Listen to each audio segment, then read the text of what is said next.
बहुत समय पहले की बात है। एक गांव में एक किसान अपने छोटे परिवार के साथ रहता था। उसके दो बेटे थे, मोहन और सोहन। परिवार की सारी पूंजी बस एक गाय पर ही निर्भर थी, जिसका दूध उनके घर का प्रमुख आय स्रोत था।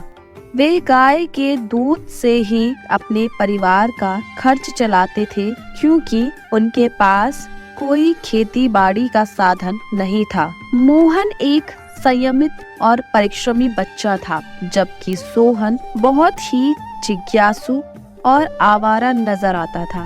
जैसे तैसे गाय से घर का गुजारा चल रहा था। तभी एक दिन सोहन के मन में लालच आ गया और उसने अपने पिता से बंटवारा करने की बात की, जिससे पिता और मोहन दोनों हैरान रह गए। उन्होंने दोनों बच्चों को सामने बुलाया और पूछा, गाय तो एक ही है, फिर बंटवारा कैसे होगा? मोहन सच्चाई में बेहद ईमानदार था और चुप रहा, लेकिन सोहन ने बड़ी ही चालाकी से कहा, गाय के आगे का भाग मोहन का है और मेरा पीछे का। मोहन और पिता चुपचाप स्वीकार कर बैठे। सोहन बहुत खुश हुआ कि उसने अपने भाई को फुसलाया। बंटवारे के अनुसार अगले दिन से मोहन ने पूरे दिन गाय को चारा खिलाया, क्योंकि अगला भाग उसका था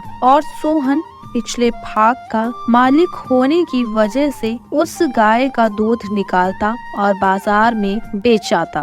महीने भर यही चलता रहा। महीना खत्म होने पर जब मोहन ने दूध की कमाई से आधा भाग मांगा, तो सोहन ने कहा, काहे का आधा पैसा? गाय का पिछला भाग मेरा है, उससे जो कमाई होगी वो मेरी। मोहन बेहद निराश और चुप हो गया। अगले दिन सुबह जब मोहन गाय को चारा खिला रहा था, तो उसके पिता ने उसके कान में कुछ कहा। मोहन ने सुना और थोड़ा मुस्कुरा दिया। कुछ ही देर बाद सोहन बाल्टी लेकर गाय का दूध निकालने पहुंचा, तो मोहन ने गाय के मुंह पर जोर से थप्पड़ मारा।